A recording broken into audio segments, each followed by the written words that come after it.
My name is Qasim Rashad.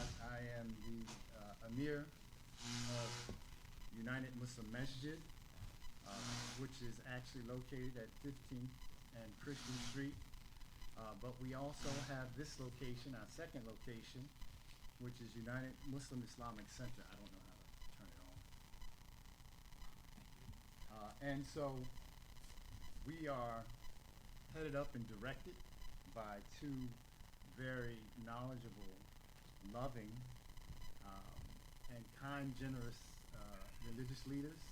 To my far right is our resident scholar, Dr. Tahir Wyatt, who has a PhD from the University of Medina, and our resident Imam, Imam Hanif Faus, who cannot be with us here today, but he's in our prayers.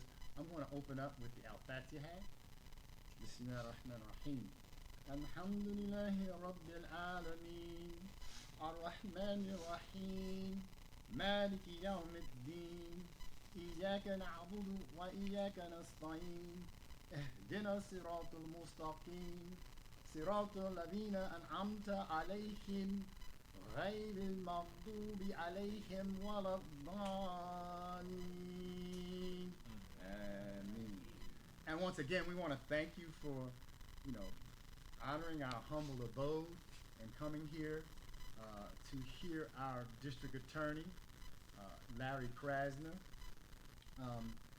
Larry Krasner, for me, has been somewhat of a phenomenon in terms of his style of being a district attorney. I don't know if many of you know, but he's been kind of courageous, particularly in our community, amongst our people, with certain reforms, such as the cash bail reform system. And that's a system whereby if you can afford to get out of jail, you get out of jail. And if you can't, you stay in jail. He and Brother Malcolm Jenkins, a couple years ago, did something really interesting. They actually provided bail for a lot of mothers during the month of December for Christmas to get them out of jail so that they could be home with their families. And these women were in jail for who knows any amount of time pending adjudication. And so this type of courageous district attorney really needs to be recognized. Larry Krasner in the DA's office was instrumental in working with getting recently 20 lifers who were falsely convicted or erroneously convicted and then found to be innocent and exonerated on DNA. And then there were a few of them who were minors who were convicted to life as minors and served 20, 30 years. And for the Muslim community, several of them were in fact Muslims. So I was proud to cast my vote for District Attorney Larry Krasner. And I'm really amazed that he's doing these community town halls. He won the election by a landslide. He could go back to his office, be a lame duck, and have absolutely nothing to do with us if he chose to, or just rest upon his laurels. But Larry's not that kind of district attorney, and I think you'll see that. I think the future of Philadelphia in terms of law enforcement, at the very least, it's an example of what cities like Philadelphia and cities throughout the nation can be in terms of compassionate justice, humane justice, and social justice. And so we're going to give you an opportunity. I'm going to give the microphone to DA Larry Krasner, but we're going to give you an opportunity to ask him questions. Because we do know that, like every other city, Philadelphia is not perfect. There is a soaring murder rate, shooting rate, gun violence, as it is the case in a lot of cities throughout this nation. And so, obviously, that's a concern for everybody in the community. Crime has always been. But the fact that we're coming out of this post-pandemic COVID era, it seems like for some reason there's something that's triggering everyone. And so, as a citizen, as members of the community, I'm sure that is a concern to you all, and you want to talk to him about that. And so we're going to give you an opportunity once Larry has finished speaking to get microphones up there, We're going to give you an opportunity, I think 2 minutes to, ask your question and get a response. And we're just going to ask that you, when we do open up the microphone for you, do that, line up, and do so in an orderly, respectful. Again, I want to thank you for coming out today and supporting the district attorney, even if you don't support him, for being respectful and understanding that the work is for everyone.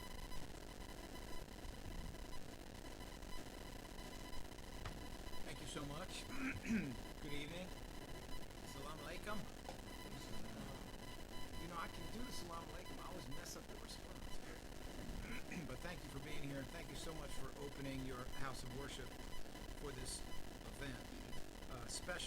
I would especially like to thank Amir Qasim Rashad and Dr. Wyatt for accompanying me on this little mission, this journey here. I'm going to ask a favor of all of you. I know that some of you have your cell phones out. You're more than welcome to take video of me. I'm happy to do that. But I want to make sure that in this conversation, people who ask a question or make a statement are not on video. And I say that, and the same is true of the camera that we have here in order to do Facebook Live. We want to make sure, especially in this meeting where we've placed an emphasis on having some young people come in and share with us some of their thoughts, we want to make sure that they can do so comfortably, they can do so in a way that they're able to really share with us what it is they have to say. And I hope they have to say something. I really do. I mean that sincerely. So last time we did one of these was about a week ago. This is the second of 4 town halls that we're going to be doing. 3 of them are public. 1 of them is just with clergy. But this is the second of the public ones. And we had a good first town hall, but let me tell you what some people said. They said, I look around this room, the average age is about 40. There's not a single person here under the age of about 22. And the people who are shooting people who are getting shot are young people. If we're really going to learn something, and that's why I'm here. I'm not here to tell you something. I'm really just here to try to learn, try to hear some ideas, try to hear some thoughts coming from the community, because guess what? You know things, you have ideas that we don't have. And that is what we need if we're going to be able to do some things about gun violence in the city. So I am delighted that we do have some young folks here. Let me introduce a few people and then I'll stop talking and we'll get down to it. In addition to Amir Rashad and Dr. Wyatt, we have representatives of the Philadelphia DA's office here. I'm going to ask all of you to turn and wave.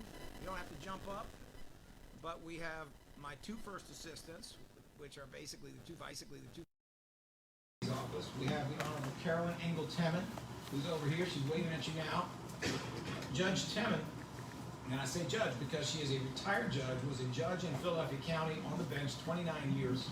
She was a public defender, in fact, the first woman public defender in the city of Philadelphia, and she was a prosecutor in the DA's office. She has a wealth of knowledge and information about how this system has worked and how it has been broken. And she has been around homicide cases for most of her career, among many other distinctions. We also have with us First Assistant Robert Listenby.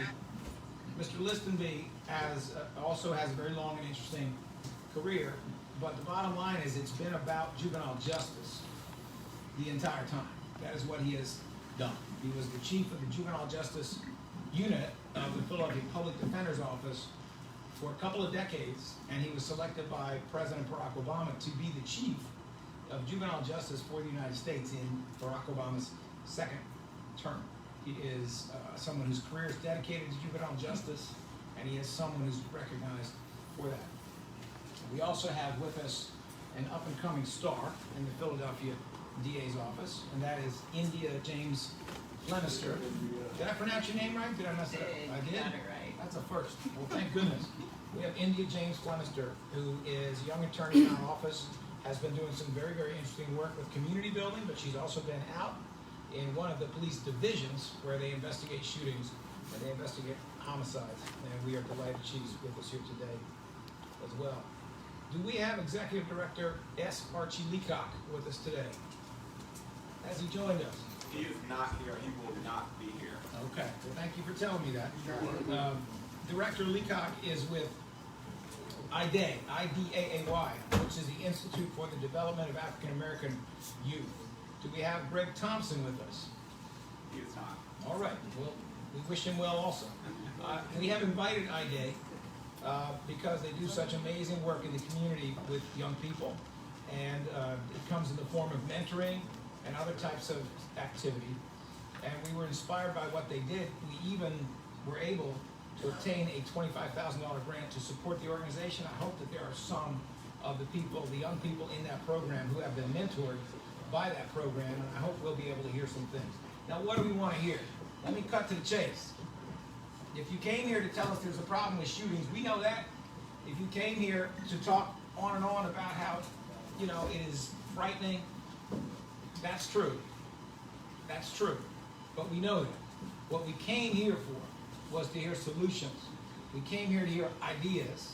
We came here to be as constructive as we can and not to tear anybody else down, but really to try to understand the ideas, the resources, the thoughts that there are out there about what the city and the DA's office can do, how we can work with you, how can we can work with other entities, other units.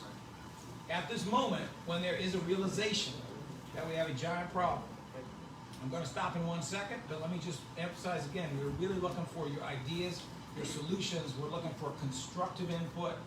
We're looking to be united, and we're looking to see what ideas there may be to advance. We are in a unique moment where the Philadelphia City Council has done something they've never done before, which they've actually budgeted some money for prevention of crime. And we are seeing the same kind of efforts at the same level. We're seeing the same kind of efforts nationally. There's an interest in trying to find models that work to stop the crime in the first place, not just to punish it, but to stop the crime before it happens. So your ideas are important, and they really matter. And I'm going to stop talking so that we can hear some of your ideas. There will be 4 different themes for the evening. We're going to try to spend 15 to 20 minutes on each one of those themes. Like I said, I'm mostly just going to be listening. The first one is prosecution and support for individuals and communities that are impacted by gun violence. Second one is juvenile justice and engaging with youth. Third one is criminal justice reform. Fourth one is quality of life crime and nonviolent offenses.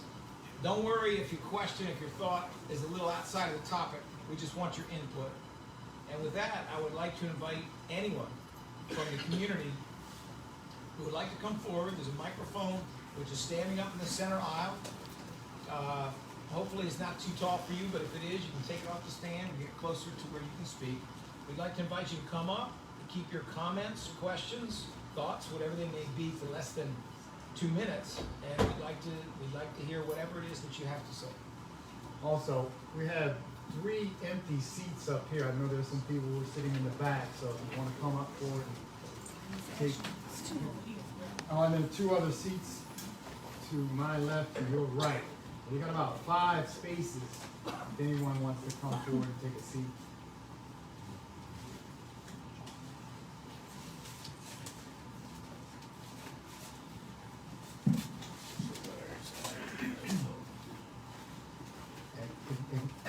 If no one comes forward, I'm going to start calling on some folks. Everybody speaks at the same time, again, understand. Okay.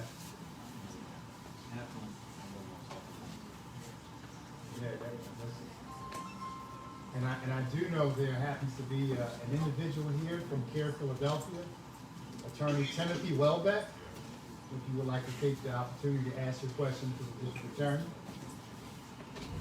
Good evening, Mr. Krasner. I appreciate you joining us tonight. I did want to give some of the young people an opportunity to speak as while I was waiting a bit. Could you check to see if your mic is on? It's not, I can project my voice. Yeah, but we still need it for the next mic is one. not on right now. There is a button, just push it. It's on now. All right. There we go.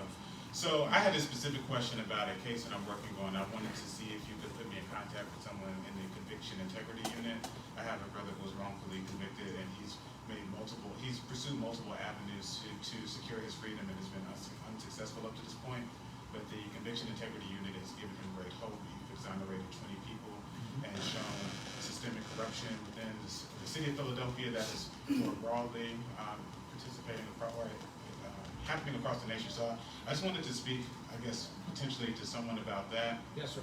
But more broadly, I did want to just commend some of the efforts that your office has made. I've seen that it's had an impact on my practice. Specifically, the decriminalization of marijuana has not only has it reduced the incident of racial profiling, but it's reduced some of the interactions of law enforcement and marginalized communities. Also, some of your sentencing guidelines have had meaningful efforts for some of my clients. Potentially some who were looking at spending the rest of their life in prison are now getting an opportunity to not only pay their debt to society, but to also have an opportunity to re-enter society as well. So I wanted to commend you on those efforts. And my other question was about the conviction integrity. Yes, sir. So first of all, thank you for those kind words. The best way to get to the Conviction Integrity Unit is through its chief. Her name is Patricia Cummings, and this is true for anyone here. The best way to get to her is patricia.cummings@phila.gov. So all of the emails in the DA's office will end, because we are Philadelphia employees, with phila.gov, as in government. So it's patricia.cummings@phila.gov. If you wanted to talk to me later, I will try to have a few words with people after the session concludes, but you should also feel free to reach out to me. You can send me an email at larry.krasner@phila.gov. And we want to make sure that whatever it is you have to say is carefully considered. Thank you for your kind words. And for the record, Attorney Welbeck is the attorney for CARE Philadelphia. So if any of you have experienced religious bias in your workplace or any other place, you can always get in touch with Timothy at CARE Philadelphia. Just Google it. He's a very astute attorney for CARE Philadelphia and works within the community as well. Are there any more on-tapers for questions?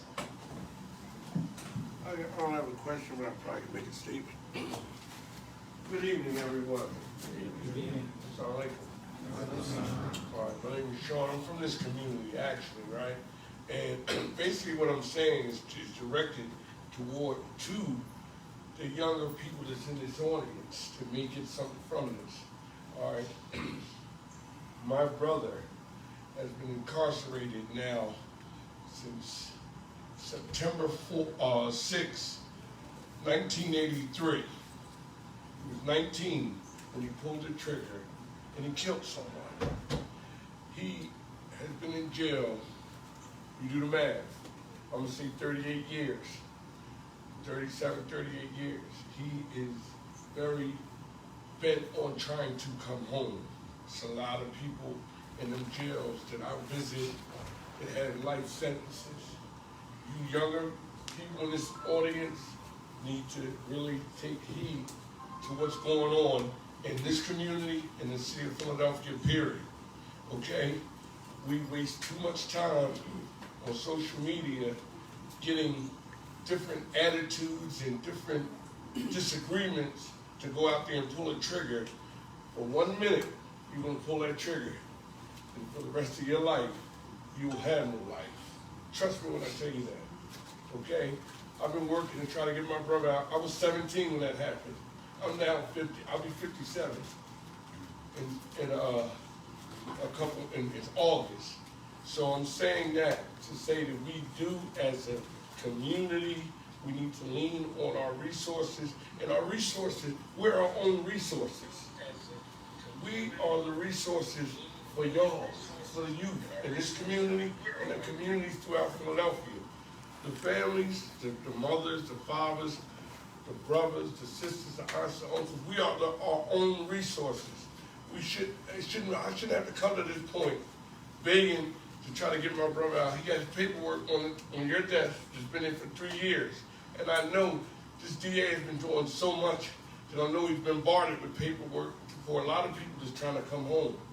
But the thing is not to try to get to that point where you want to come home because you already home. Make a better decision. Because I said it before, when you gentlemen turn into enemies on the street and y'all be neighbors in the graveyard. I go to the graveyard, I see family in the graveyard.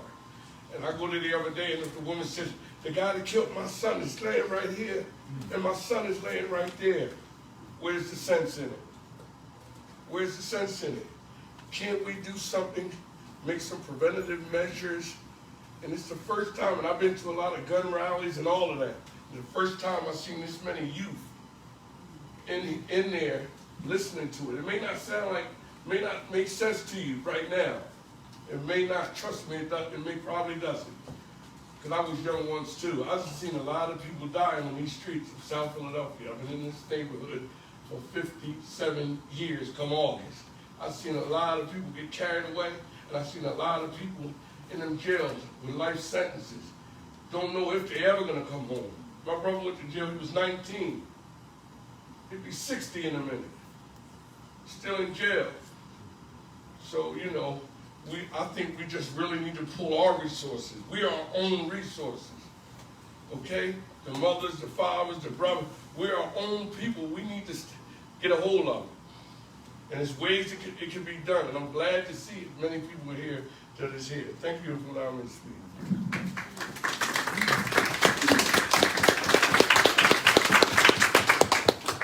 Thank you, sir. So for anyone who just came in, we do have another seat right here. I don't know if we still have 2 seats over there, do we? Yes. All right, we have 3 seats up here. Come on now. Come join us, please. Excuse me. Maybe 4 seats. I see a gentleman coming to the microphone who I know a little bit. And that is Mr. Don Ike Jones, who has a very interesting personal history. And he's coming here with Downhill Drinks, another man with a very interesting personal history. I hope you'll share a little bit of that with us, sir, as you make a comment or ask a question, because I'm very hopeful that we're going to have some people take the microphone who are even younger than us, if you know what I'm saying, Mr. Jones. Definitely. That's amazing. Nah, I just came home 2 years ago from doing twisted ideas in Graysboro prison. I was a juvenile life. Went to jail at 17, first degree murder. They told me at 17 my life was over with. You never see the streets again. You know, but through hard work and perseverance, I educated myself, went to school, anything that I was supposed to do. By grace of the law got passed. With the help of the DA's office, I was granted my freedom. You know, since being home, I've seen so many young people die. I spoke literally at 17 funerals in 2 years. I mean, these was kids that was underneath the age of 17 and killed in the streets. So this stuff got, the brother did it perfectly. We our own resources, man. We gotta help ourselves. Gotta come from inside of us, help ourselves. We know who the shooters are. Let's not play games with each other. We know who's doing what in our community. We know it. You know what I mean? I'm not saying, I'm not into that cop stuff. I'm over that. Get bigger than that, man. So people dying, people lives being taken. It's bigger than who told them who's doing what. These guys in our community causing havoc, killing people. And we know who they are, we're letting it happen. What message we send to our kids, to our family? I'm talking to adults now, because we know too what's going on. And we live by this street code of not telling. I'm gonna tell you, I was in jail with a lot of guys that didn't tell. A lot of guys didn't tell. They in there doing life sentences. They traded their life in for a street code. I'm a Muslim, first and foremost. Islam tells us do what's right. Tell the truth even against your own self. And that's what it say.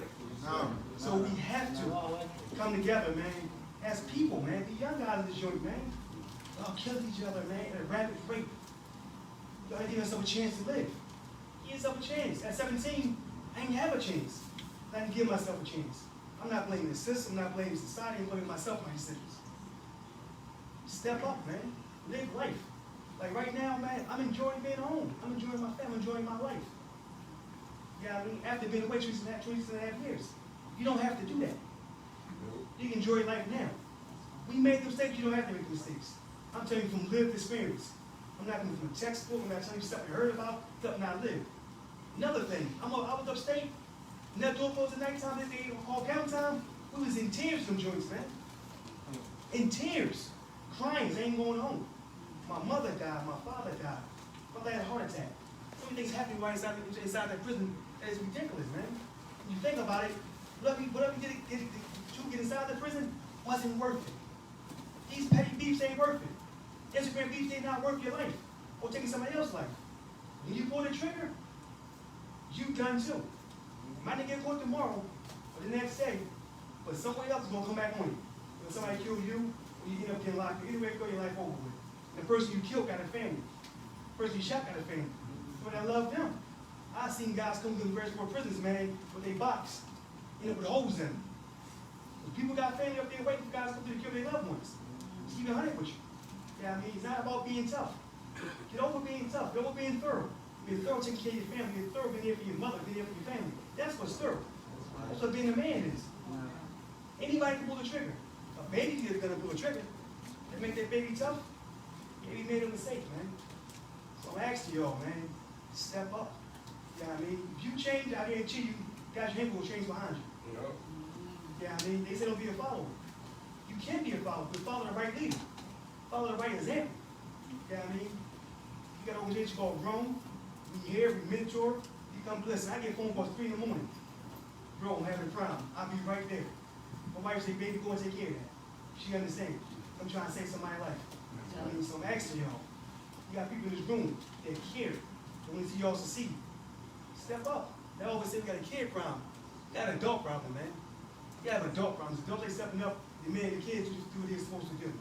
So to the adults in the room, step up. Like in my household, I know what's in my house.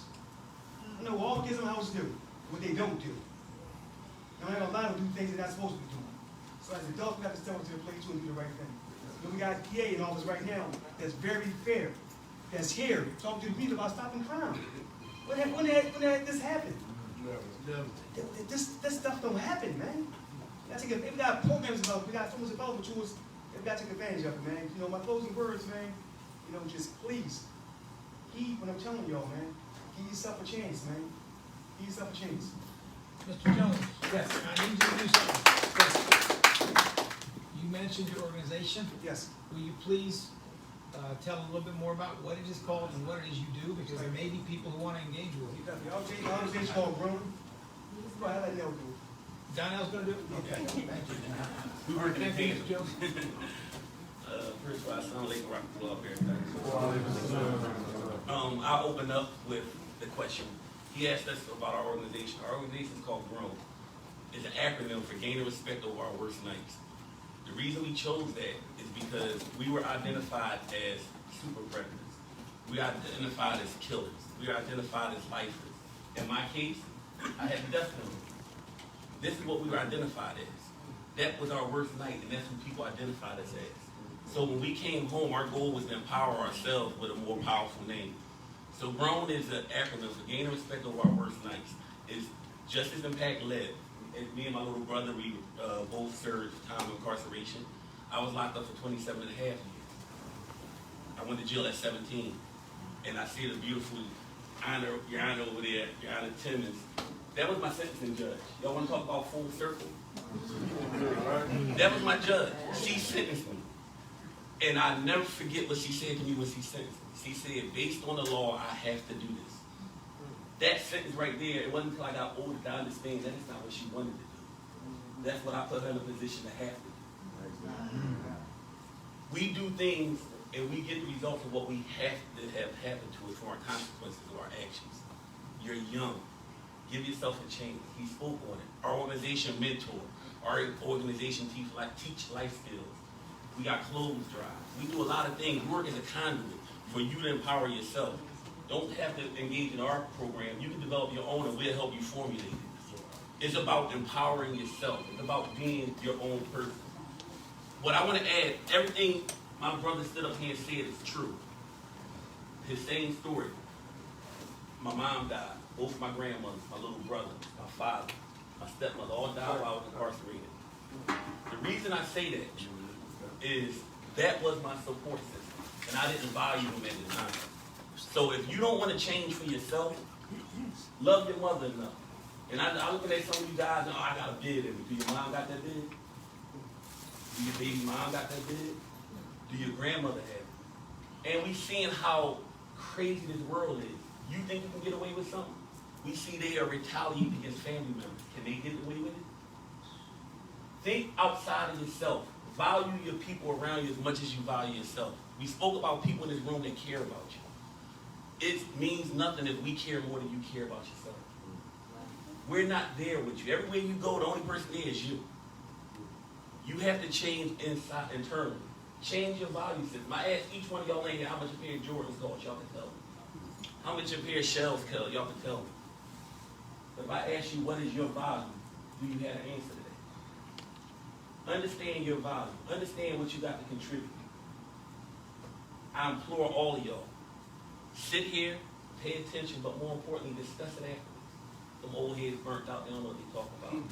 That DA, he ain't from our hood, he white, he don't know what he talking about. I know all this conversation gonna go on. But I also know this is gonna happen too at some point. Man, my homie left me for dead. He don't care about me, he crossed me. He trying to talk to my baby mom. All these things are the end result of conversations once you get incarcerated. Give yourself a chance. Thank you for the opportunity to speak. I'll be here. I'll give y'all my information. Anything I can do for you. The best thing about our organization is our accessibility. Crises don't happen 9 to 5. Our phones ring all hours of the night and we there. I went to Bach. For all y'all without Philly, I went to Bach. I went to North Philly. Proud about that. But I went to Bach. I hung over here on 23rd and Point Breeze. I used to hang on Fernine Street. So I know South Philly. My baby mom from Passion. So if that's not rude enough to tell y'all, I care about y'all that's down here as much as I care about anybody else in the city. Love y'all selves as much as I love y'all. Give yourself a chance. Don't be a statistic in jail or in the streets. Thank you for giving me the opportunity to speak.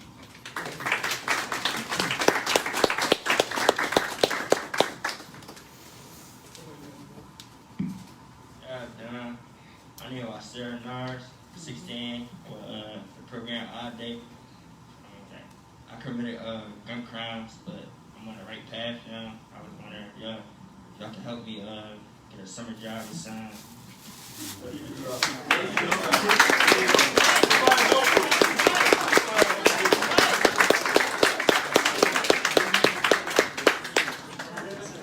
All right, thank you for asking. Who's got a summer job? I give him a job. Where's Donnell? Where's Don Knight? Young man, we're gonna see what we can do to try to help you out with that. And thank you for asking. That's exactly what I was hoping to do. How you doing there, Jay President? I know this is going to be about talking to you and telling you some wisdom, but it's very rare that myself and others are in the room with a lot of young brothers. Right. And we try to reach these young brothers on the street. We don't get to see them.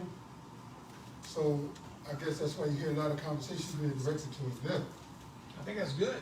It's very good. I'm not a speaker, so I sound a little nervous. That's how it is. The bottom line is this. We care about y'all, man. You know, I don't have that history in the penal system.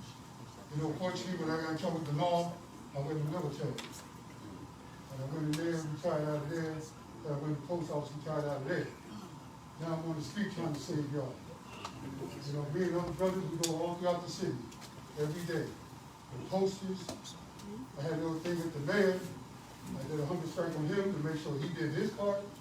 And I'm out here now to see if we do our part.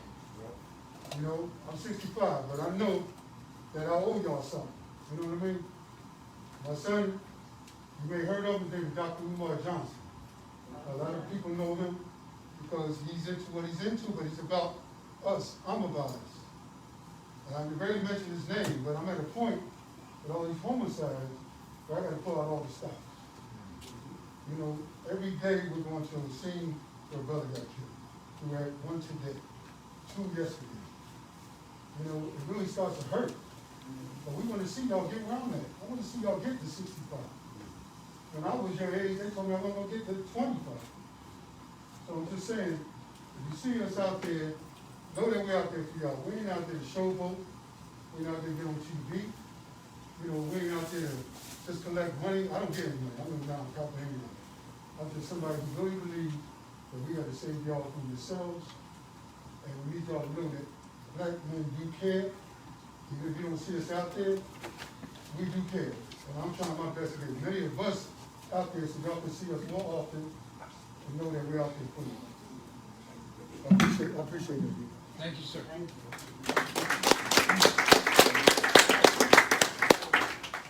I admire anybody who can do a hunger strike because I got to eat every 5 minutes. Yeah, my name is Saifullah Shaheed. I'm 16. I had got locked up for a gun. And I want to ask, what's the minimum sentence a juvenile can get for carrying a gun? Okay, Mr. Shaheed, thank you for answering that question. So there is no mandatory minimum sentence. That means a judge can make whatever decision the judge thinks is appropriate. Obviously, carrying a gun is a serious matter.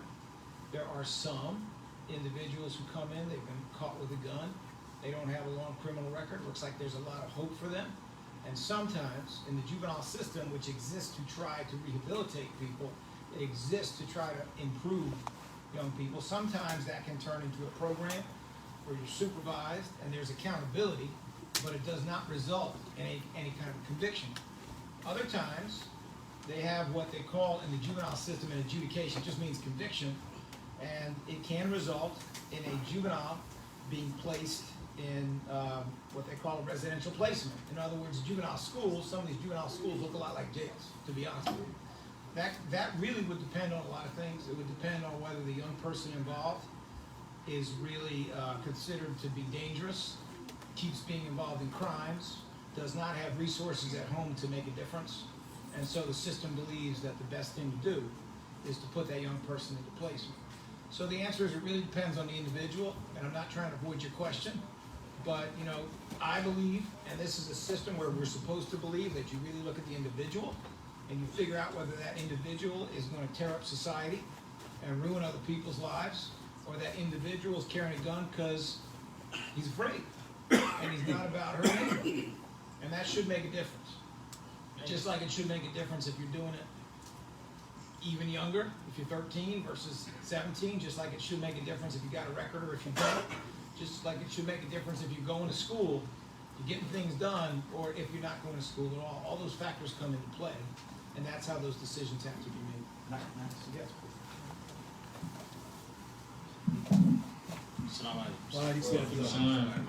These are not trial questions, but I need to ask you. Where do kids get guns? And I don't mean to call you a kid either. Where do teenagers get guns? Off the streets. What does that mean, off the streets? What's that mean? Like it's just on the sidewalk? And They might get them from they folks probably get them for people they know that got them. It's different stuff like that. And they take them for what reason? Cause they family member might have got shot or might have died, so they don't want to lose their life or feel the same pain that their loved ones have felt. So you're saying that they would carry it for protection? Yeah, for so protection. If they felt like something was going to happen, yeah, they would have the ability to do something first. Yes. Now, how many people you feel are like that? How many of your friends fall in that same category? 90% of them. Where can they go for help? Where can they go if they just say, wait a minute, is there another way to do this? Do they have somebody that they can ask? I don't know. You're Muslim. Do you feel like they can go to the masjid and Yes. talk to somebody about it? Yes. Okay, that's good. Because I don't see a lot of young people at the masjid. That's why I'm asking. But I think that the real conversations that we have to have with the young people. How many people in the room are 20 or under? Raise your hands. Look at that. That's no joke. That's beautiful. SubhanAllah. Yeah. Okay. So this is, I really feel like with that percentage of people 20 and under, really nobody else should really be on the mic.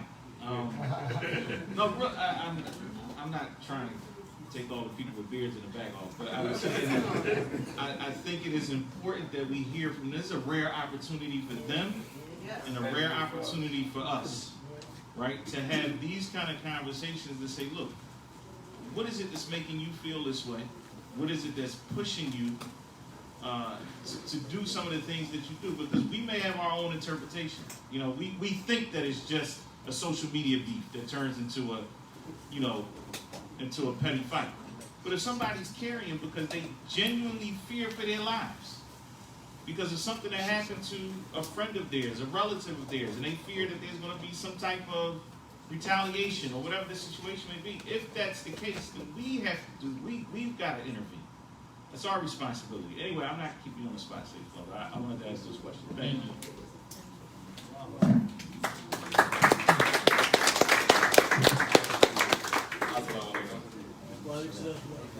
My name is Sylvester. I am the Director of Administration for IDA, so I'm in place of Archie today. I'm going to ask everyone from IDA, our youth, and our staff to please stand.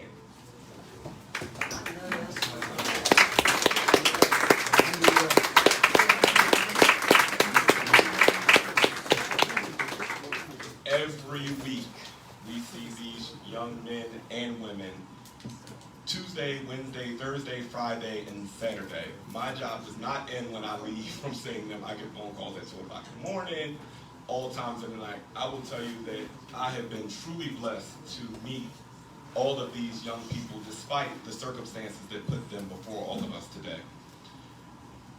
I just wanted to come up here and thank you personally for having us. The only one thing that I would ask, that this is great and excellent. Unfortunately, a lot of our youth are on GPS monitors, so they have to be in at a certain time. So in the event that this happens again in the future, if we could hold this at like 5 o'clock, because our youth have to be back home before like 7 o'clock. So unfortunately, we are getting ready to have to leave so that we can get them home before they get violated. Maybe I can call the chief probation officer. Okay. Okay, we're gonna try. We're gonna see if we can talk to the chief PO. We run programs in our building Tuesday, Wednesday, Thursday, Friday, Saturday that deal with, some are court order programs, some are non-court order programs. And these are the representatives of our organization that are able to benefit from the grants that you guys have sent us. And our staff here, we work with them day in and day out, no matter what the day is, no matter what the time is. And a lot of these young men and women, the main thing that they need is support, people to talk to, and financial resources. A lot of times the reason that they do the things that they do, not to give them an excuse, is because of resources and not having. Whether that's food, whether that's sneakers, whether that's whatever it is. So I'm not sure what the answer is, but all I do know is this is our organization, and we're going to be here until we can get them all on the right path. Gentlemen, can we give our district attorney a round of applause?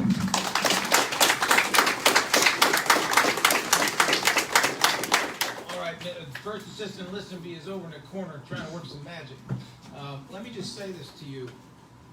I would really like to have another opportunity to have, either myself or with some of my staff, to sit down and have a conversation with some of these young folks.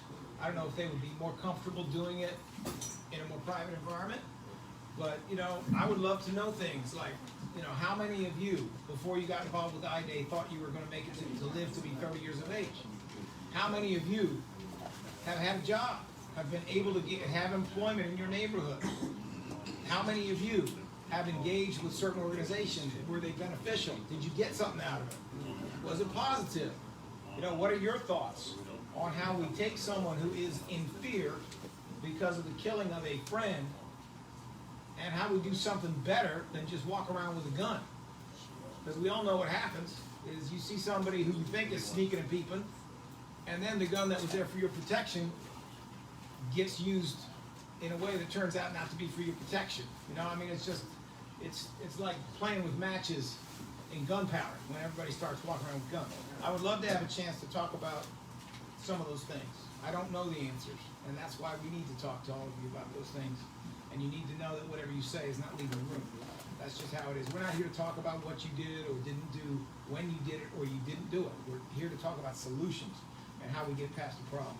So I don't know if Mr. Listenby has done magic or not, but I know where you were, Yes. and I know where they were. Yes. And so if an issue comes up, be sure that we're going to have your backs in terms of there not being any issues with the electronic monitoring. Sure. I just regret to see them walking out of the room, because it'd be wonderful to hear from them before they do. But thank you very much. I mean, we were happy to be able to provide a little bit of grant money to support IDA, because I think the work that is being done is so important. I just don't know the nuts and bolts. I haven't heard enough to know exactly why it seems to be effective. and how it is that things that work can be amplified, lifted up, enlarged. We can have more capacity to do more. But anyway, thank you all for being here. Thank you.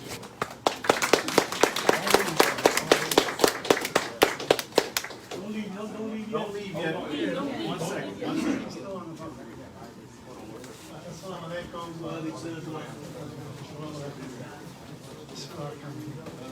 I'm a psychologist specializing in biofeedback. You have a $50,000 solution to crime, incarceration.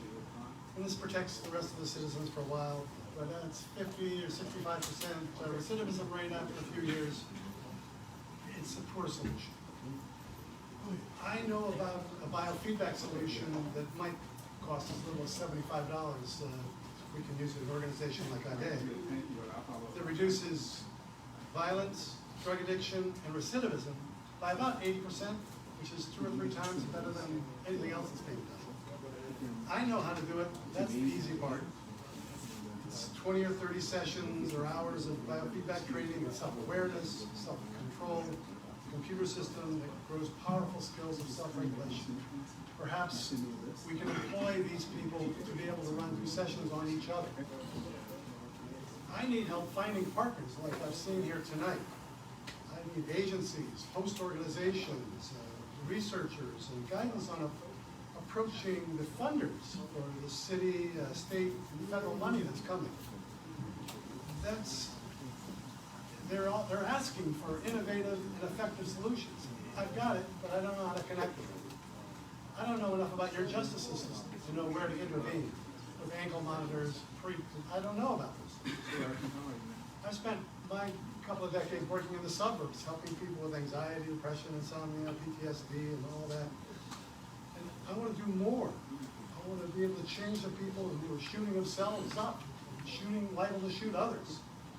I believe with my mind and all my heart that we can turn around this young men, and mostly men and women who can become righteous husbands, fathers, employees, employers, and voters, and turn these into citizens. So will somebody take a page of description, take my card, I just want to have a conversation with somebody in their office to see how I can access who I need to talk to in order to make people more healthy, sane, competent, and wise. All right, so thank you.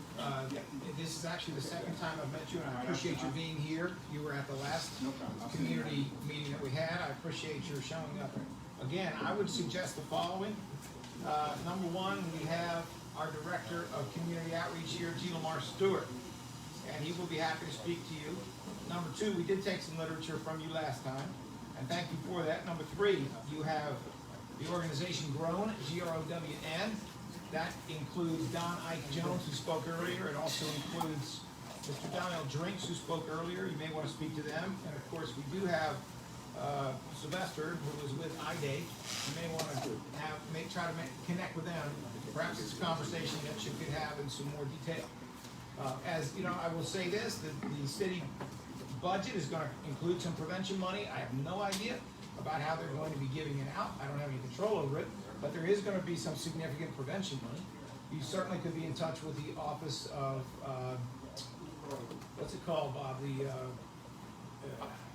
Violence prevention. No, we're talking about the Philadelphia Foundation. Correct? Well, Philadelphia Foundation doesn't grants, but I'm talking about Office of Violence Prevention.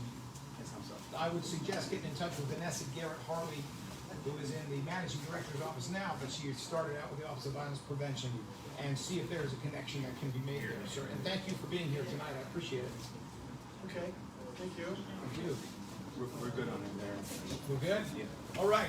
Now, anyone who is here with IDA, we are good till when? And I brought a device to show you what this biofeedback Okay, anyone who is here with IDA, if you have not left yet, we have had a conversation with the people we need to talk to. You do not need to leave yet. You will not be in trouble if you stay for the rest of this event. But I got something I want to ask in return. And I say this to you respectfully. We would love to hear from you. Don't be scared. That mic won't bite you.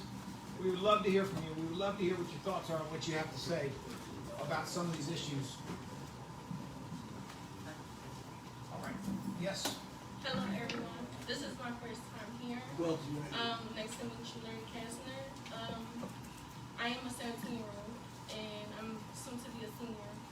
I have family and a friend, and I hope not, but maybe my brother, who has been inside juvenile, and I am very concerned of why they are learning, like juvenile is like a school for them and a home for them, and it bothers me that, well, they in juvenile, I'm ready to. You're doing great. You're not half as nervous as me. You're doing great. It bothers me that the education they're getting inside JJC or any other placement is not really educational. They're not learning anything, they ain't getting no support, and they being very mistreated. And I want to know how someone could go up here and actually educate them or even give them help. Because when they come home, like we was virtual. When they came home, they didn't know anything. They didn't know how to even get on a Zoom. Like, it just devastated me because my friend dropped out, and he was a senior. He dropped out of school because he didn't understand education, because he's been in juvenile for a whole year and like 6 months. All right, thank you so much for that question. I think I should ask Mr. Listenby, who is, who between the two first assistants and me is probably closest to what's going on in the juvenile system based on his experience. I'm going to ask him to try to address your concern. Did you hear the question, Bob, or the statement? Good evening. One of the big challenges that we face in the juvenile justice system is making sure that people who are involved get a good education. Otherwise, they simply leave the system and often do not want to go back to school because they're behind. In this particular case, you're saying they were at the JJC for a year? No, where he went, his placement had closed. St. Gabriel's? Yes.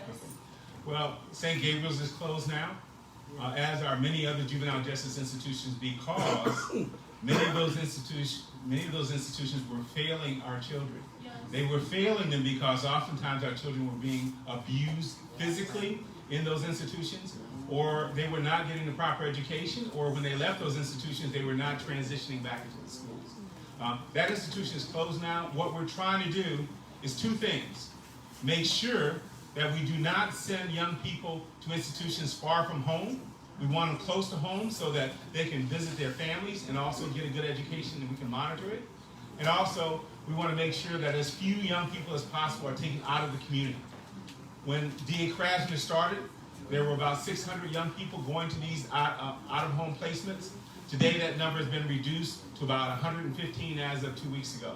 So DA Krasner has said one of his top priorities is making sure that we treat children like children and not like young adults, and that we keep them out of the system if we can possibly do it by diverting cases. So in the case that you spoke of, if you want to speak to me about how we can help that person, then let me know, and I'll follow up with you and see if there's anything we can do now to help that person. I also want to say is that, like, I have a cousin who, I really don't know the placement name because it's down like Pittsburgh, around there, somewhere far from home, from where he actually lived, like far. And where he go is really private, but how come he getting a better education when he's being placed far, but he huh? No, I don't think so. It's not George Jr. No, it's a private juvenile, but he's far from home. He's getting a better education. He's doing well there. But the kids who are being placed, where it's very like everyone knows these placements and JJCs are horrible. But where he been placed is doing well, but he's so far from home. And I don't understand how these other placements are not doing the same thing that this private placement is doing. And it just concerns me that my family, my friends, these brothers are actually going through really hard time. And when they get placed, they're not actually getting anything out of it. So when they come home, they want to go back to the streets because they have nothing else to do. And it bothers me Because it's like these education, even though people might not care about education, but it gets them somewhere. It gets them somewhere. And it's just like, why are they not getting better education? Can I just say, I agree with you? Can I say again, I agree with you? And I'll say it again, I agree with you. They're coming out worse than they were when they went in, which is why the DA has told us to stop sending them away to placement. But that's not the end of the story. If they come into the juvenile justice system, we need some programs right in Philadelphia that can help them get a better education, but also stay out of trouble. So we're trying to do that now. That's what our focus is. Keep them close to home, get them good opportunities close to home, including jobs, including training programs that let them go into coding and other kinds of things. We're trying to do all of that. But we agree with you. We don't want to send them far away from home. We don't want to send them to institutions when we can keep them in the schools that we have right here and not put them in the system. We agree with you completely. Okay. Thank you. When she was talking about Summit Academy, it's sort of like privately run, and you know, you don't want to send kids there, period, but if you do, it's one of the better controlled environments where they got great trainers and facility managers that they don't do abusive to children. A lot of them go to Duquesne, a lot of them go to the University of Pittsburgh when they leave there, academically and athletics. Well, I'm Wally Smith. I work for PAN, Philadelphia Anti-Drug and Violence Network. I'm the CCIP leader in South Philly along with my partner, Razak. We grew up in this is my direct neighborhood, and his direct neighborhood is Grace Ferry. So what we deal directly with shooters. We violent interrupters. We ain't dealing with nobody else but those guys that like to shoot and pull the trigger. In 4 months, the 1st district and the 17th district, we haven't had a shooting because we're doing that work. We just messed our little statistic up today. Over in the 3rd district, they had a shooting the other day. They were 2 Cambodians. Any shooting ain't cool. But right here in the 1st and the 17th, we done found a way that we can stop this violence, right? So we do intervention, we do family therapy.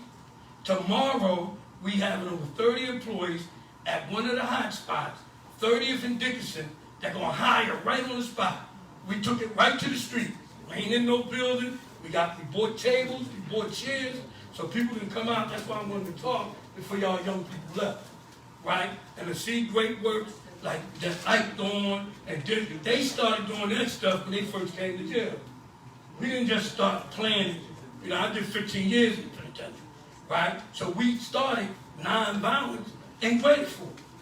So when them 2 guys came home, I always wanted to saw them and things like that. When they came home, they doing excellent work. But they waste a lot of years of their lives. I'm sitting here now because we making a difference. And if y'all need to call us, we come out. We got a 12 to 8 shift, and we got a 6 to 4 in the morning shift. So we always on boots on the ground. You know what I mean? I'm honored to be here with my old head, you know what I mean, Kramer, Marty King. I saw Marty here. We won a lot of championships together. But I'm trying to tell you, man, we here. I don't want to hear excuses that nobody's doing anything. Reach out to them. Like if one of the young boys here, I got him a job tomorrow. Not no $7.25. We get them guys $12, $15 a pop. You know what I mean? So it's happening. And in here, if y'all need us, 215-940-0550. We got counseling all this week. We had our human service department teach these guys how to fill out resumes. So they're going to have resumes for the employees and all that. So we do soft skills, but most importantly, man, don't be afraid to call us if you know some beef or something going on. We mediate. Now, I mean, we boots on the ground. We right there dealing with the real stuff. And because we successful, it's because we credible messages. Guys know our path, and they see our transformation. So we are credible messages, right? So we can make y'all different. Come on, guys, give us a chance to try it. And they'll say them guys full of BS. But we got an army of teams citywide. I'm just responsible for the first 17. You know, now we're going to start doing the 3rd. But we all over district. So just please use us. We here for y'all. that phrase, snitches get stitches, it's not happening. Right. And one of the important things y'all guys gotta know, man. If I'm driving somebody in a car, right, and he gets in my car, I fix him up. We get pulled over, he got a gun. You never told me you had a gun. You never told me, can you drive me with the gun? So I'm not snitching, because I ain't a part of that. But if me and you sit together and say, man, we're going to go rob that store. All right, we're going to go in there and we're going to rob it. Now I get caught, right? Now I got to take the punishment.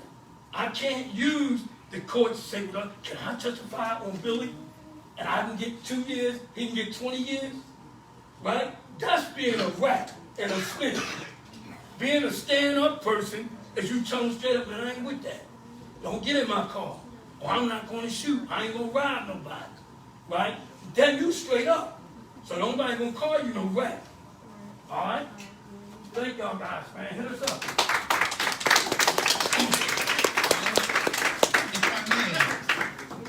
If I may, I just want to lift up what we're talking about when we speak about violence interruption. PAN, P-A-A-N, is an organization that does this. But here's the bottom line. This is a model that has worked in Philly, has worked all over the country. And basically it boils down to this. You have people who have a couple years on them, no offense. People who, when they were younger, were in danger of being shot or in danger of shooting people. And they understand something, which is that nobody's going to talk to them if they're running to the police. But when they hear that 29th Street might do something to 33rd Street, they hear about it, they can go to 29th Street and they can say, and they can explain, because of their history, because they did some time, because they were involved in being in danger, they can explain that there's a better way to go than all kinds of young people slaughter each other. And they can go over to 33rd Street and have that conversation too. And they can try to get to the bottom of what the dispute is. They can try to calm it down. It works. It saves people on both ends of the gun from either ended up, in, as they say, in the graveyard or in the penitentiary. It works. So if you find yourself in a tight spot, if you know somebody who's in danger, if you know somebody who's upset because their cousin was just killed, if that's what's going on, you can call 911, but you might want to call PAN, because that might be more where you want to go. That might actually solve the problem. We know a lot of you are not going to call 911. That's just reality. This is something that works. So please take seriously the opportunity that is out there. There are people who want to get into that beef and squash it, so we don't have everybody get on the street. Yes, sir. 1 second before you start. I just some housekeeping. It is 7:20, and we did ask people at the beginning to keep the comments or questions to 2 minutes or below. We actually need to enforce that now because of the time and because of the number of people that need to speak. So please, 2 minutes or less, except for this guy right here. Yes, please.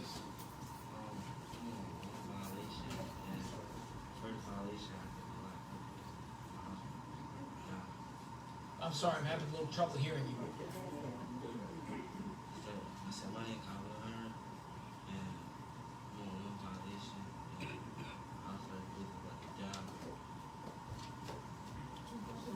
He's saying that he's on a first violation hold and he's petrified right now. So I was outside talking to him because his house arrest monitor is dying. So I assured him that he's in the right place with the right people, but he wants to come up here and tell me that he is on a first violation hold and that he does not want to be arrested. So young man, let me tell you something. Let me tell you something. Give us your name. Got it. Young man, give us your name. You don't have to say it in the microphone, but give us your name, and we will make sure that if anybody thinks that you have committed a violation, that we are there to explain, no, you didn't. You were here at our request, you were here with permission obtained by us for you to be here at this time. We do not want anything unfair to happen to you. We don't want anything unfair to happen to anybody. And you got Sylvester with you. I mean, come on now. You know this is going to be good. So we will take care of you. We will make sure it's not a problem. But thank you for bringing it to our attention.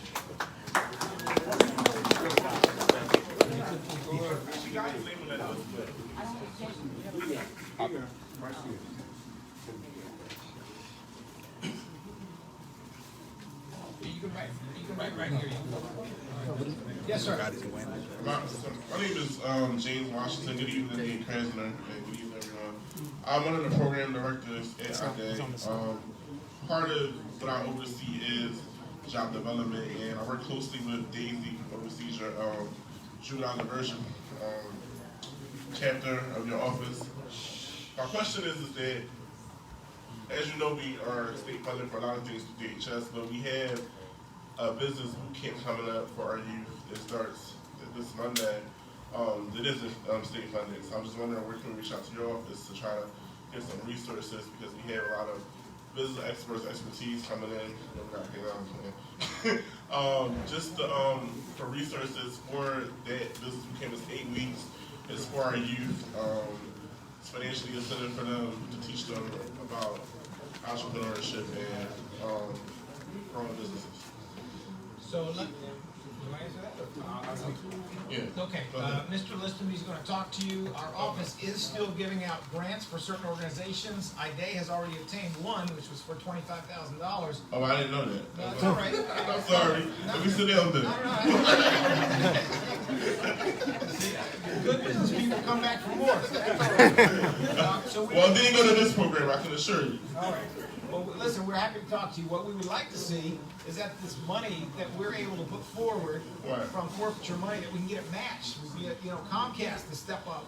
Right. We give 25 grand, they'll give 25 grand. Right. We can get 25 grand off of a foundation, something like that. So feel free to talk to us. And I had some flyers for the business camp. Daisy already sent it out through a blast as well. So, all right. And just thank you for all your help. And for Daisy, she's wonderful at your office. And she needed a raise about $3. I'd like to point out, you just took all our money. How are we going to do that? Wait. Well, before you give out a raise, I'll talk to him first. Maybe next year, annually. There you go. Thank you. There you go. All right, thank you, sir. Yes, sir. How y'all doing? My name is Gary Sanders, and everybody was wondering, a way to stop the violence with the kids. I thought I had a way, but this law that just got passed about the illegal ATVs and dirt bikes, that's gone. Because I can say I personally got 3 guns off the street from trading 3 kids that was 14 and under mini bikes for their guns. But now they don't have nothing else to do because they can't ride their bikes on the street. We build bikes from scratch, like really build them, not dirt bikes, not ATVs, like they are personal bikes, like personalized. And we had a show down the plateau, like a Stop the Violence show. Like the kids to come show off their bikes, they put lights, turn signals, whatever they put on them, they built them from a frame. And the cops came and took everybody's bikes and gave them $2,000 fines. So now they like, what we gonna do now, because we have no other outlet to do anything else. We have a Facebook page called Philly Mini Movement, and it was kind of growing until they passed that law where illegal dirt bikes and ATVs can no longer be on the streets. And I was just kind of wondering, like, can we get a park or something like that so these kids can continue to build these bikes and stop picking up these guns and shooting people? Because they don't have no other choice. Like, it was just a shooting on my block with kids that was riding around with me. Now they back into, oh, well, they're going to join back up with their old friends. Now they fighting gangs and this block against this block because they can't come to my house and fix their bike because it's gone. Or if they do, they got to worry about getting chased down by the police like dogs and getting kicked off the bike and getting hurt. I was just wondering if there's any solution that we could come up with. I know dirt bikes, ATVs is annoying, but I'd rather have that than kids shooting each other. I'd rather have that noise than me my kids in the middle of the street and I gotta run and save them and drag them in the house. And I live in the Northeast. I'm from North Philly, but I live in the Northeast. And it's worse than North Philly up there now. So it's like you can't go nowhere in the city to avoid gun violence, but I was trying to stop it at least a little bit. I hear you, and first of all, I want to thank you. You and I spoke last time at the last event, and the gentleman behind you, how you doing, sir? We all spoke about this.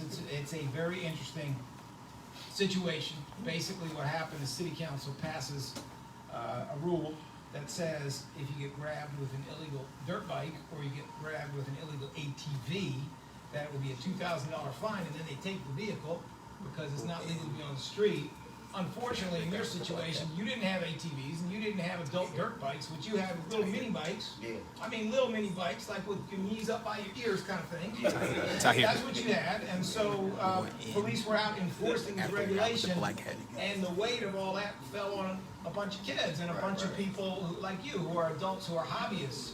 Right. Basically do this as a hobby. Like, I'm 37 and I love my mini bike. Like, I built a one of a kind and they took it from me. Yeah, I hear you, and I you know, that doesn't sound fair, right? We're not talking about vehicles that go 100 miles an hour up and down the sidewalk popping wheelies. We're talking about, I mean, that's what we're talking about. Lawnmowers, power washers. I mean, Really? you know, I didn't want to say that, but it's kind of true. That's what it is. I So- tell people that. They look at it like, what's that? I say, it's So a power but washer. let me ask you a question, though. We did hear you the first time. We are in conversations all the time with people in the city who are concerned about what's going on with some of the ATVs and the dirt bikes. I know you have a process you got to go through with traffic court and all that, and we're aware of that. But the big part of your question is, can the city do something other than step on bike culture? Can the city do something to make a way for people who are law-abiding people, who are decent people, to be involved in their hobby? And in the same way that this city came up with a skateboard park, when they wanted to, can they come up with an ATV motorbike park? I think it's a good suggestion. And we've even heard some people on council, even some people who you might not expect, like Alan Dom, who is, you know, a wealthy real estate investor, a guy who's basically a Republican. We've even heard people like him saying this is a good idea. We'd like to find some land down by the airport maybe and make this available. I think that is a really good way to accommodate people who are not out there to cause accidents. They're not out there to knock over kids in strollers. They're just out there because they love bike culture and they want to do it the lawful way in a city that doesn't give them anywhere to do it. So I hear you, and I can tell you personally, I've already spoken about it in public, and I'm with you on the idea that the city should make a way not to crush this. I mean, not even just stay apart. There was times, days, certain hours. Because if you start taking these bikes away from these kids, what are you going to do now? Where are they going to go to? Because that's all they know. I'm going to push my dirt bike in the daytime and ride it at night. So now what they looking for? They sitting in the house all day thinking of something stupid to do at night. They don't have no outlets. If y'all taking the dirt bikes and the four-wheelers away, what about the kids on pedal bikes, ditching, dodging, buses and that too? It's just as dangerous. It's a sport. I hear you, sir. And I think, as you know from our conversation last time, you and the gentleman behind you, I hear you. And we have already said that we think there are creative, imaginative ideas out there, like coming up with space in the city of Philadelphia where people can lawfully engage in this type of activity instead of criminalizing all of it. Or try to make them legalize them. Right. Like a way that we could ride them legally on the street, and if you get caught doing something stupid, then you deserve to have your bike taken. It's like riding in a car. All right, listen, I appreciate your comment. We have to take a question behind the two of you, please. I just wanted to say something about something else. All right, thank you for your Oh, time. about something else? Okay. Yeah, I was sitting there listening to a lot of the people talk about the placements and everything. I've been through placements, St. Gabe's, Brexit, one out in Pittsburgh. It's not the placement that's bad itself, and they do give you education, even though education is a little bit behind what it should be, because when I came home, I didn't understand what was going on in the grade I was actually in. So that they give you education, just not what you're supposed to be getting. They dumb it down so you can keep on moving through. And the people that come home from placement that don't readjust and go to school and all that, it's not the placement's fault. Because some of the staff actually helped me. I've been back to St. Gabe's before they shut down to see some of the staff that helped me through what I was going through. It's the person themselves, so don't blame it on the placement. If you come home and you don't want to change, nothing's gonna change. Y'all can sit here and tell these kids whatever they want, like whatever y'all want them to hear. They can listen. At the end of the day, when they go home, they're gonna do what they want to do. You have to want to change. If you don't want to walk around with a gun and fear your life, take yourself out of that situation. That's what I did. I walked around strapped up. I walked around robbing people, doing whatever I wanted to do. Fear for my life. I had kids. Now I don't want that no more. Now I'm done. Fuck that straight. Fuck robbing people. I apologize for cussing, but you gotta change yourself. If that's what y'all don't want to be, don't be it. Don't sit here and act like y'all listening and not. Like, that's what I wanted to say. Like, change yourself instead of letting. Thank you. You got a brother DAO here and a brother in front of him. That's going to conclude the program. We do have a parting gift for the DA and the staff, so we got two final questions or two final comments. My name is Hamid Sabri. I have a nephew that lives up in Southwest Philly. He went to a grocery store 2.5 years ago, Guy jumped out the car, walked in the grocery store and asked, "Is your name Martin?" He's on video.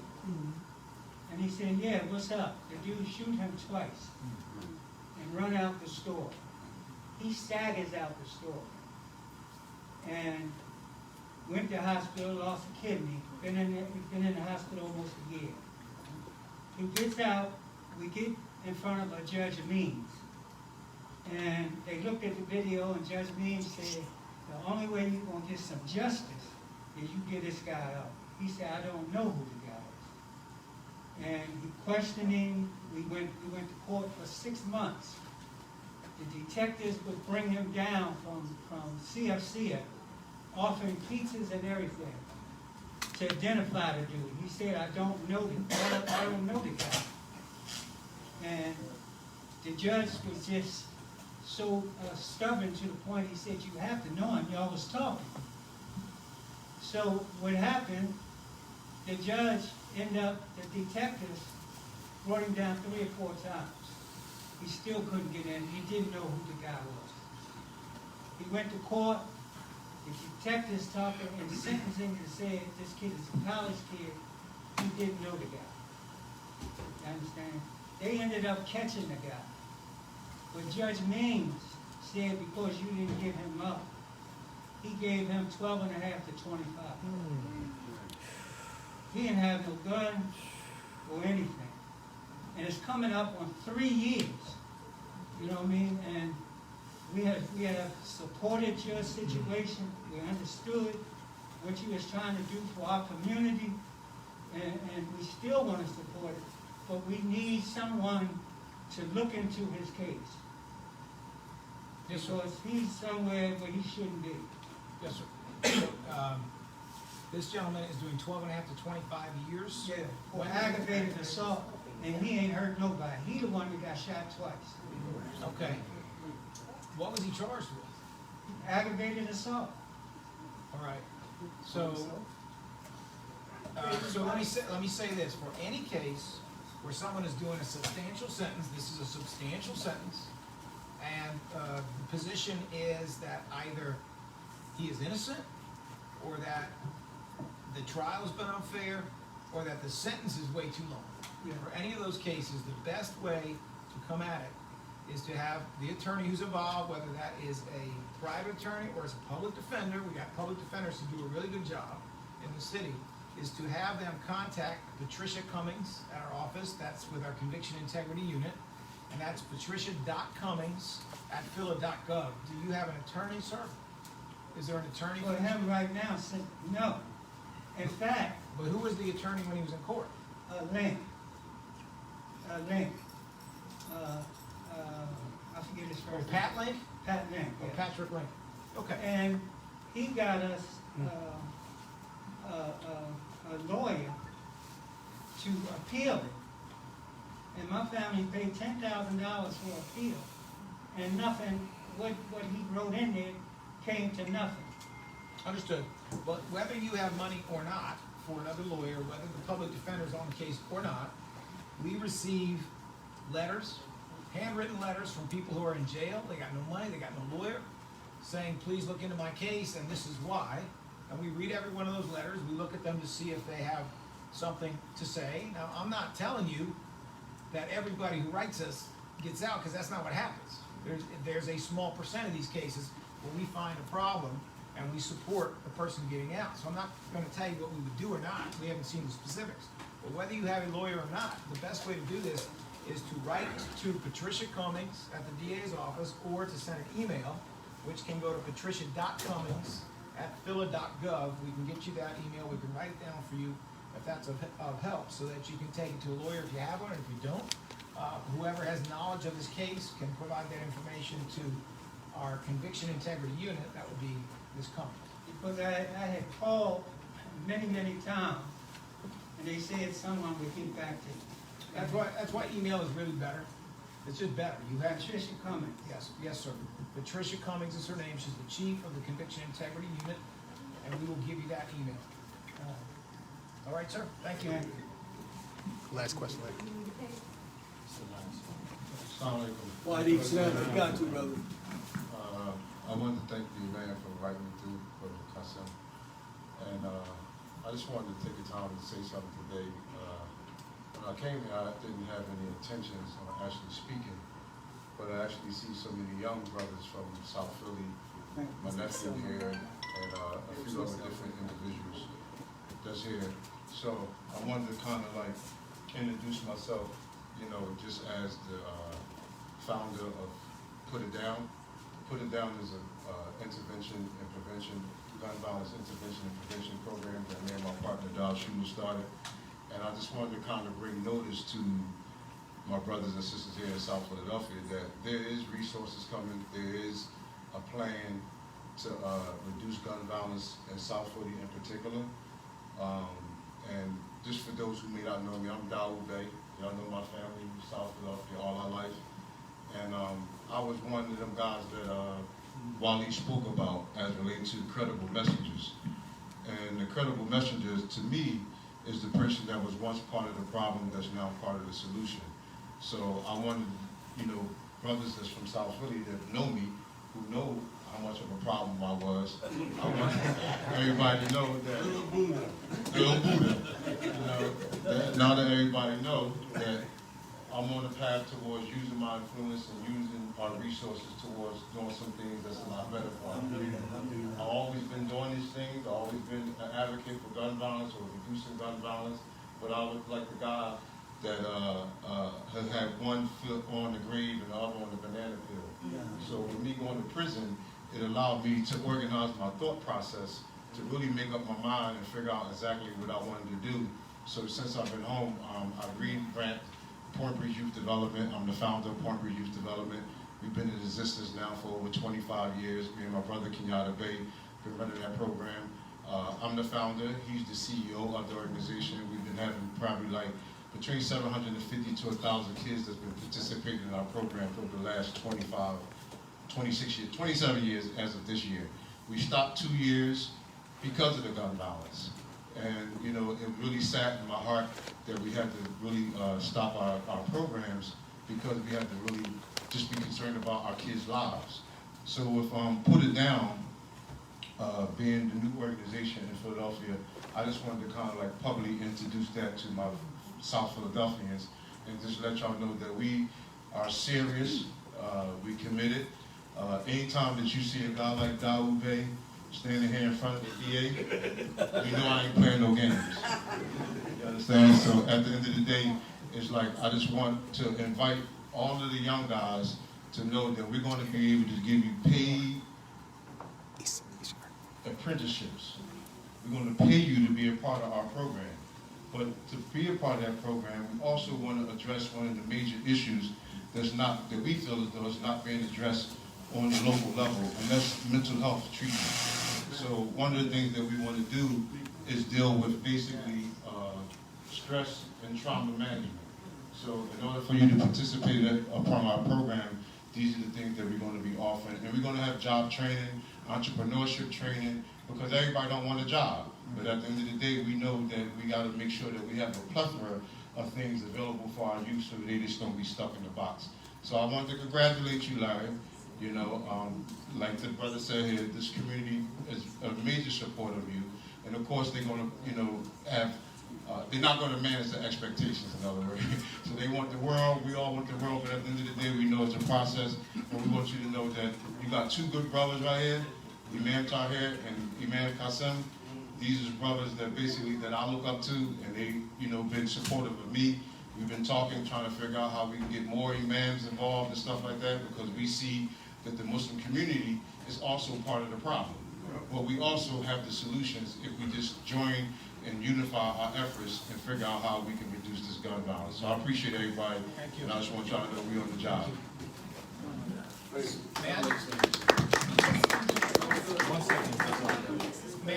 just want to take one. I just want to take 1 second. I want to thank everybody who's here. This is going to get closed out, not by me. I look forward to that. But I just want to say one thing to all of you. First of all, thank you for being here. And this is for the young people who came here and who listen. I want to make sure you don't miss something, because I'm not sure young people are telling you this. I'm 60 years old. you have seen a lot of people get up here who got a couple years on them, no offense, but they got a couple years on them, okay? You know what they call that? When you live to be 60 years old? Oh, yeah. Oh, yeah. You know what they call that? They call that victory. They call that surviving. You know what it means? When you get to be 60 years old and you never spent a chunk of your life in a jail cell, they call that victory, because you have lived a long life and you have been free. You have been free. So I hope you Yo, hold up, y'all. Hold up. All right. Anyway, please go ahead. Hold on. I'm here for two reasons. Excuse me, I'm here for two reasons. I lost my son to murder. I'm a mother. Number two, I work for the DA's office, a program called PEERS. I am a first-time responder. I am leading the mothers, these young men that are being killed either at the scene, at the hospital, or at the MEO office. You do not want your mother, your fathers, or your family to go through what I've been through.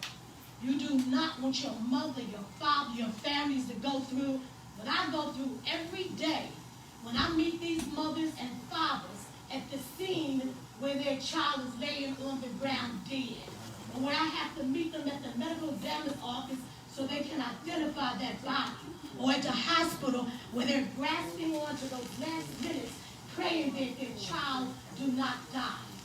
I am appealing to you young people, to the elders of our communities, please speak up, help our young people, help our communities. I've started the program since its inception. It started at the DA office in 2018 with the training. One of the requirements was that in the program that you lost someone to murder so you can understand when you meet these families what they're going through.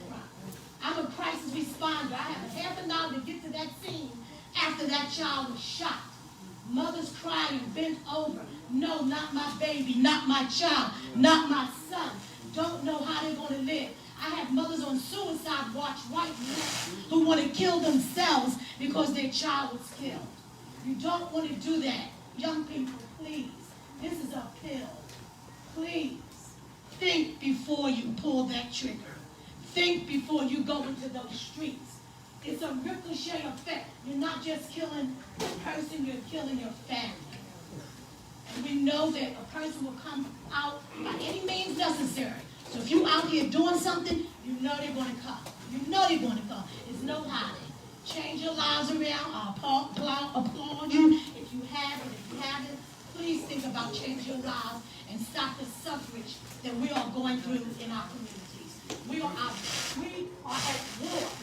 Between last year, 219, 220, and now 1,500 black men, Hispanic people of color have been killed. Please, let's change that pattern. Let's talk this out.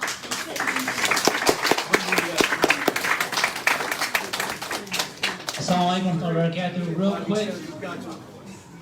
Real quick before we all leave. Now, the DA, Larry Krasner, he has a lot of responsibilities. Sometimes he's looking for answers. He went to law school. I went to law school too. Torts, you name it, criminal law, criminal procedure, I know about it. But the real answer, and a gift on behalf of the United Muslim Masjid, and the Muslims here, the real answer comes from God. And I'm gonna give a copy of the Quran to Larry Krasner and to his administration. If you're looking for answers, look for God for the answers. I'm gonna give you and your administration some Qurans. Please take it. You got the English translation. Thank you so much for coming today. No problem.